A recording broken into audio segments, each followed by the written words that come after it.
Laura Hugg runs that sober show. That's what they call it. You can come here and complain, but we're not going to give you any help for it. You're listening to the Spiritual Shitshow podcast with Suzanne Soul, episode 56. Hello, all you amazeballs motherfuckers, and welcome to the Spiritual Shitshow podcast, where we get into the fucktastic fuckery the healing and spiritual awakening journey can be. I'm your host, Suzanne Soul, comedian, lifelong spiritual student, and I'm sharing some of the nuggets I've learned along my journey that have helped me, and that I hope help you too. Well, let me tell you something. This episode is equal parts deep and hilarious, because I'm talking with Chicago comedian Laura Hugg. Laura is a wildly funny stand-up comic, writer, improviser, and producer of the shows Keep Coming Back, a comedy variety show about varieties of recovery, at the Lincoln Lodge in Chicago, and We Are Not a Glum Lot, which she co-producers with fellow Chicago comedian Jimmy Carrane.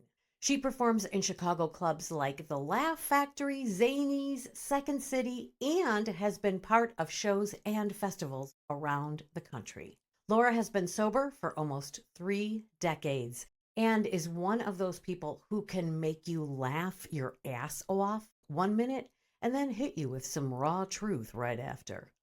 In part 1 of our conversation, Laura and I talk about what it takes to create a comedy space that can hold the kinds of stories people in recovery carry, and what it means to make something joyful, healing, and hilariously human inside the world of recovery. We also talk sobriety, step work, and she makes me chortle several times throughout. And as I am coming up on 7 years of my own sobriety, this whole conversation feels like a kick-ass reminder of the miracle of sobriety. So let's get into part 1 with a brilliant, hilarious, and deeply wise Laura Hugg. Roll the episode, motherfuckers. Laura Hugg, welcome to the Spiritual Shitshow podcast interview shit show. You have an amazing comedy show called Keep Coming Back. Oh, please tell us. It's a comedy showcase. I have stand-up storytellers and recently some sketch comedy in there. At a theater called the Lincoln Lodge in Chicago, where I'm located, and I call it a variety show about varieties of recovery. I love it. And so, I'm in recovery for alcoholism and drug addiction and a couple other things. Okay, right on. I am a member of the 12-step in Alcoholics Anonymous Club. Yeah. What is your sobriety date? When did you become sober? I got sober on August the 12th of 1996. Wow! So Keep Coming Back, for anybody who doesn't know, is a slogan that they use in like some recovery groups, we'll just say. And keep coming back to the meetings. Right. Something they tell people when, people come and they clearly have the problem that the group is about. But they're like, I don't think this is my problem. And we're like, just try, just keep coming back and see, because something's wrong with you, you got. So, give it a chance, give it more than 20 minutes, that's what that should be the AKA, give it more than 5 seconds, Exactly. I didn't start the show till after we quarantined here in Chicago because of the COVID pandemic. And so I started the show as we started to open up, and that time away from everything and comedy, Chicago would open a little, and then the Lincoln Lodge in particular, where the show is, would open a little, and then it would close again. And then, we took it week by week or whatever we did. I was really struck by the resilience of everybody that made it through. People that got sober during that time. And also a lot of my friends who maybe don't have those support systems, whether or not they should, they did things to get through the pandemic. So the show was inspired by, I just decided I've got to start the show now. This was something I said I wanted to do. I wanted to have a show. So it was on your radar prior to starting it, had been something that was kind of in the back of your mind, like I'd love to start a sobriety focused. I wanted to do a show on my own, a comedy show on my own. And I also have recovery, so I thought I'm going to bring the two together. Yeah. But I opened my show up because it's site specific, so it's every month. You decided to start a show, just you doing it, or like producing a show? Producing, and I'm the host. So you're like, I want to start a show called Keep Coming Back because what your soul wanted to do. I mean, I guess I wanted to do a comedy show before I picked the name, because I've been in comedy for over a decade at that point. Like 15, I don't know, it was in 2021. I started stand up in 2000 and I can't remember, 8. So I've been at it a while. I was still not there were so many shows in Chicago, at least when I felt like I was starting one, and I didn't have a running group I didn't have comedy buddies, like a gang, really. So I'm like, so I needed something. So I decided to go with a recovery theme, right? Because that was something where I felt like I knew the full weight of myself and my voice in that space. I love that. And so, but then not having enough acts available to me that maybe the players had material and identified in their work as sober or recovered or whatever, I decided to open it a little bit to if people had general depression, and then if they had medical issues, which often cause emotional and mental problems. Oh yeah, for the sure. Stress and the trauma of those things. And then I sort of opened it a little more, like I asked the people that are on it, do you have material that can walk us through comedically your process in whatever it is? And then a lot of people have it. If I see people that have it, that material, I ask them if they want to do the show. And then some people want to do the show and they want to curate their act in that way. Yes, yes. So it's kind of an ask, but yeah, no, it's amazing. I try to always have somebody that identifies as a clean and sober comic. I've had a fair amount of California sober. That's not my thing, but what's California sober means they still smoke pot, right? Yeah. I know. Yeah. So I mean, I guess not to judge guys, but right. I mean, I will, but it's not gonna. I have no power. So go be yourself. No, I know. But I mean, I just want to say, like, I was a big pothead, and it was addictive. Well, I have had, I had somebody who was specifically in a marijuana recovery program on the show. He was great. It wasn't the thing I was addicted to, right? But I do think it's addictive. But I also kind of think, given the amount of time that I've been around, that it is sort of a step down. Yes. It's a step down process for some people. And yeah, that's a good point. I'm not even against the legalization of marijuana. But I also think that it could be a more serious problem than many people think it is. Because if it's not a problem, then go without it for a couple days. Exactly. Because you can't. I mean, I couldn't. There's just been a couple occasions, maybe 2 or 3, where I couldn't do the show and I got someone else to host it. I always get somebody who identifies as recovering and who's pretty open about it. Yeah. I don't break anyone's anonymity. I let people decide what they're going to do with that. But I always kick the show off and I do a full set, and I start the show and I try to always have somebody on the show, at least one of the other performers, identify in the same way. And for me, that's kind of like the good luck charm, which, I don't really need good luck charms, but Yeah. it's sort of boundaries or parameters.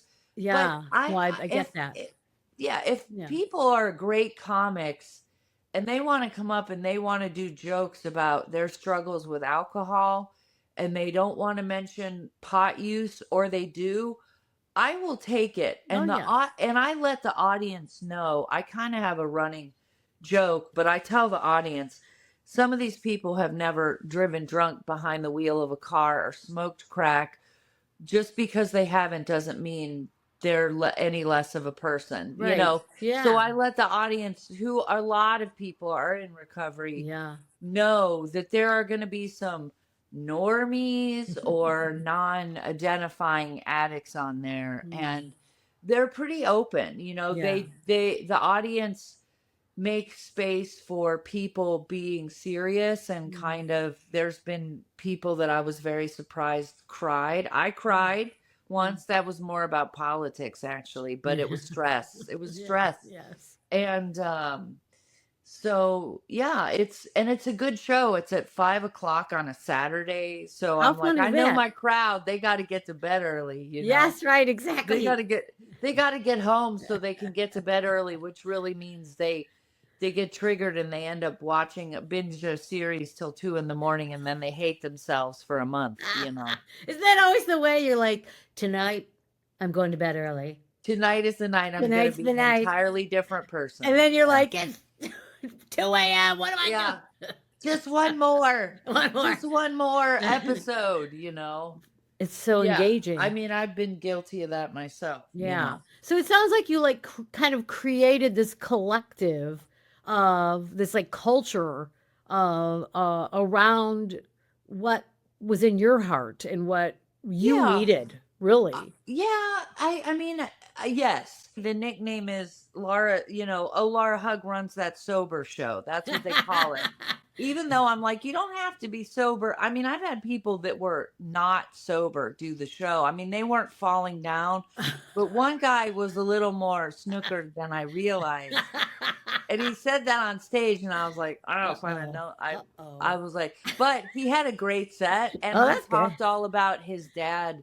His dad was an addict. Both his parents were addicts, and he does that material in his act. And it ended up being the show of almost everybody on the show had a dead parent. So it was like the dead parent show, but it was really fun. I mean, Yeah. it was a great show. Yeah. It sounds so- like kind of like the Al-Anon approach to Yeah. being part of your show. Yes, I'm trying not to enable. I'm just trying to meet people where they're at. Yeah, I think that's so awesome. You Well, know? also it widens the talent pool Yeah. for me, but it narrows the field in terms of like who I would book. So it does give me some manageability, because I don't necessarily want if I just did a straight stand-up show, then I'm having to turn down a lot more people that I don't really want to book. And I hate Right. to say it, but that's the reality of being a producer, is like, there's some people, either one, I don't find them funny, Right. Which or important. collectively everybody but them knows they're not funny. Oh, that's painful. Yeah. Well, we've all been there Yeah. as comics. I Yeah. wasn't good in the beginning either, course, and I yeah. don't know. And I know I'm not everyone's cup of tea. I mean, I know there are people who think I'm funny and they're not going to use me because for whatever reason I Right. don't fit their The project. vibe. And yeah, and that sucks. But then, Yeah. they quit, and then somebody else replaces them, and then they like me, and then I Yeah, it is. One day you feel like it's nothing happening, and the next thing you know, like everyone likes me again. Yeah. That's And then such a thing. but it does, I'm proud of it. Yeah. I have I show up to it like a child that I had, like a whoopsie baby, even though I mean, it's like I'm showing that up, I'm showing up to it, but I'm not as much of a, like, I don't take all the pictures and do all the things that other parents with their kids do. Like I'm there, but I'm not all there with it. And that's part of my work is like, it's an extension of myself. And so the show, if the areas in which I struggle showing up to my own career, I kind of approach the production of the show. So some months it's like it gets all the press, and then the next month I'm like, oh, I better figure out who's going to be on that because we're doing a show this week. Yeah, but guess what? You keep coming back. I do. You're right. Yeah. I do. And I actually, since then, have started a much more specific to the 12-step culture show called We Are Not a Glum Lot comedy. I love that. And that speaks more, that is the performers are speaking, and again, I'm not going to reveal anybody how they know what they know, but that speaks very specifically to addiction and recovery from addiction in all of its manifestations: food, relationships, drinking, and alcohol, certainly. The anonymous groups. The anonymous groups and the culture in the rooms themselves. Yes, like the irritating things. The 12-step culture. And because I just want to say, We Are a Glum Lot is another phrase. That's a quote from literature. Yeah. Because we're happy, joyous, and free, motherfucker. Right. We're not the worry that you're gonna go into a church basement, which you are. Yeah.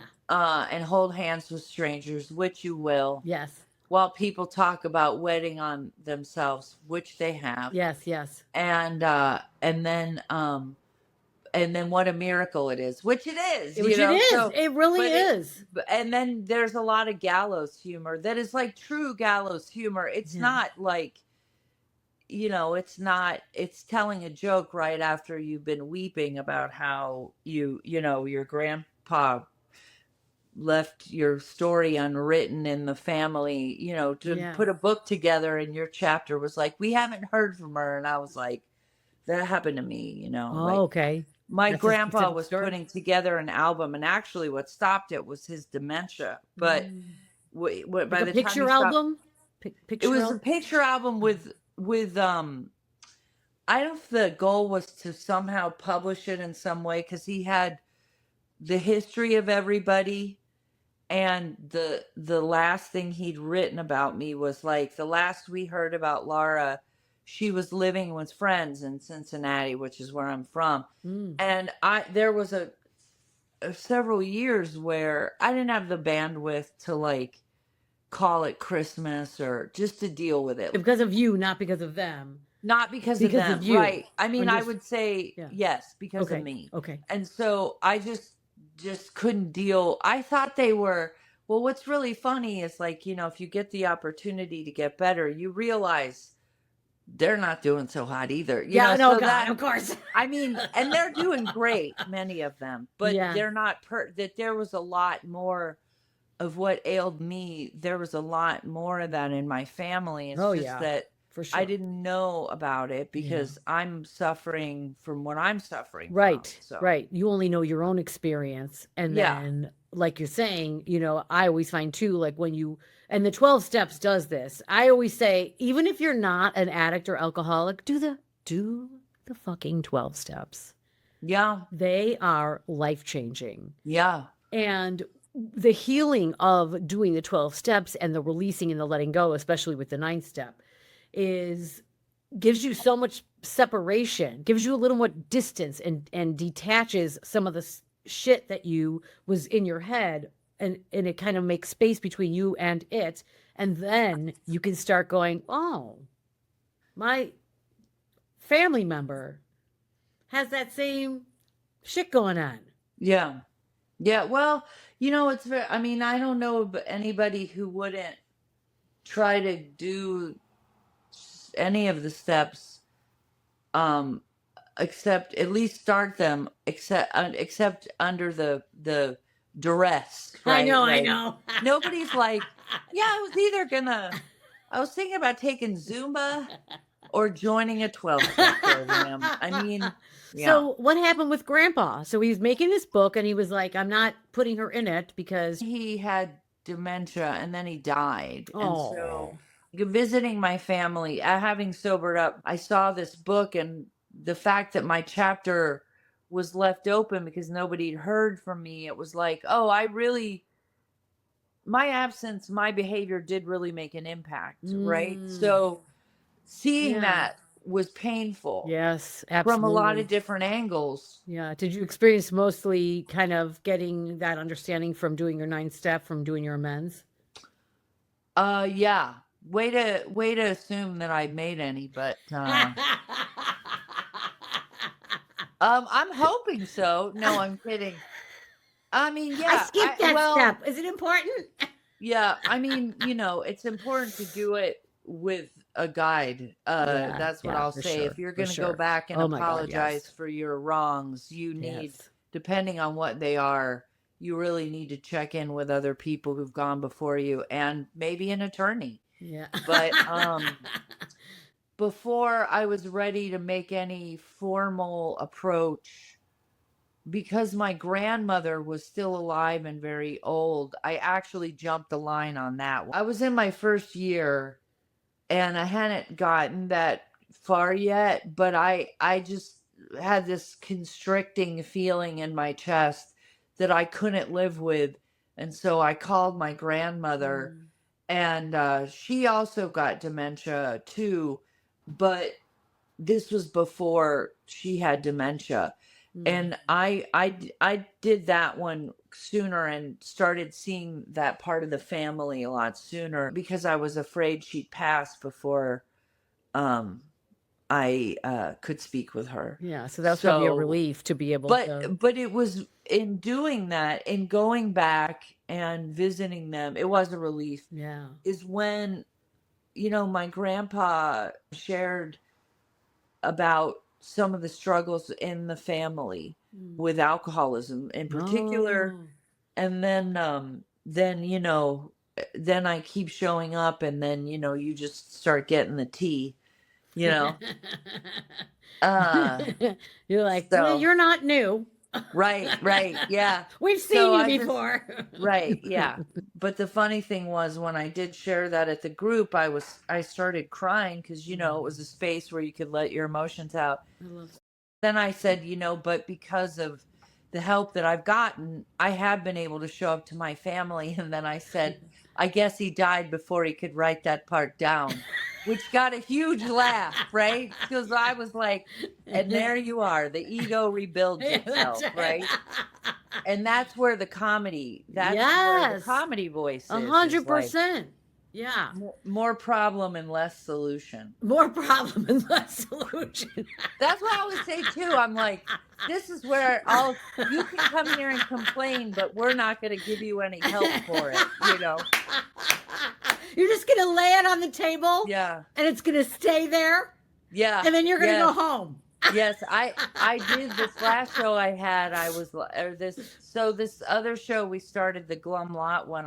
Please. Yeah, I wanted to hear more about that. I did a newer chunk of stuff about the person that I hate in a group, like in a meeting. Like, I'm like, there's always somebody that I'm like, this is the motherfucker that's going to take everybody down. We need to do something about him, totally in my right mind, But the thing is, everybody laughed. Everybody has somebody that it's like, that's the one, We should love and let everyone in except for that guy. Yeah, that guy, maybe pass him up this time. Yeah, I was actually talking to my co-producer, is a comic named Jimmy Carrane. Oh, yes, here. I know of him. I'm from Chicago. No. Yeah, Is that how you know Mike? Yeah, well, I know him because he actually did some filming for my podcast, and I found him on the internet. Okay. But that was a quinky-dink. But I'm from Chicago, and my whole family's in Chicago. Okay, so Jimmy Carrane would be. So I know of him. He'd be good for your podcast. Okay, that's awesome. Yeah, I'll hook you guys up. Well, that'd be amazing. I would love that. Because I know of his work. Jimmy Slow comedy, right? What? Slow comedy. Yeah, that's him. It's art of slow comedy. The art of slow comedy. and he's been doing, and then he had a one-man show called World's Greatest Dad.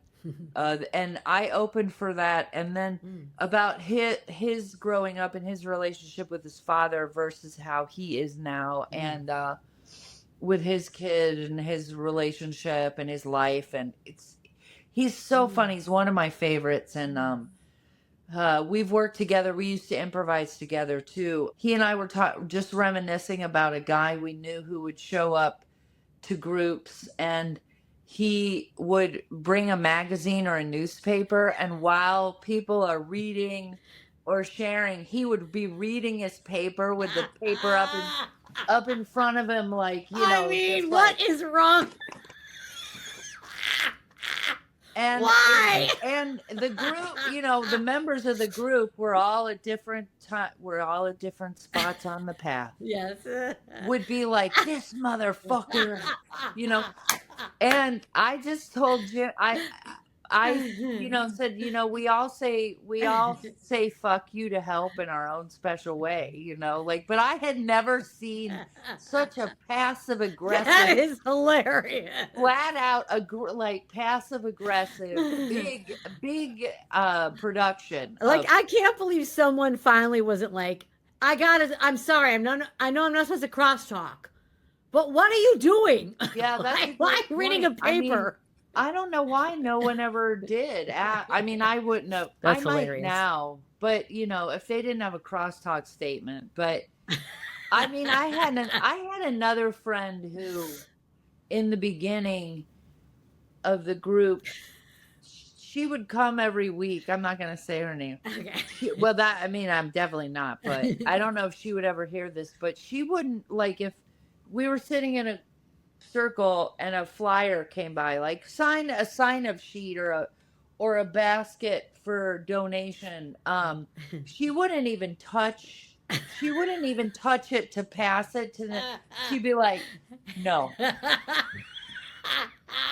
It was like, we all see you. I don't know what you think you're doing, but it did make an impression. People are so funny. I mean, they just are. They're just not meaning to be. Yeah, no, it's funny after, you know, my boiling rage. I'm triggered. Yeah, triggered. Which I didn't even know what that was until I started doing trauma therapy and more trauma-focused groups. But Jimmy used to talk about, like, when he started dating his now wife, he was like, I'm in this relationship, it's going well, and I'm very triggered. And I was like, what? What is your problem? And now I get it. I'm like, oh, it's dragging stuff up from the basement that you didn't want. I didn't want you to bring that bag up. Yeah. Well, it's up here. It's like the geyser came up, and now I'm all inflamed with feelings. That's the funny part. That's what we're laughing at. And actually, in a lot of ways, that's what a lot of comedy is about. Well, that's a wrap on part 1 of my conversation with the incomparable Laura Hugg. In part 2, Laura shares her come to sobriety moment, the pain and the grace that brought her into recovery nearly 3 decades ago, as we explore the healing side and the messy side of sobriety and comedy. It's heartfelt, full of wisdom, and yes, hilarious. If you want to learn more about Laura's work, where she's performing, etc., I will leave her link in the episode description below. As always, this has been the Spiritual Shitshow podcast. My name is Suzanne Soul, and thank you ever so fucking much for listening, and I'll see you on the next one. Roll it, you stunning fucker.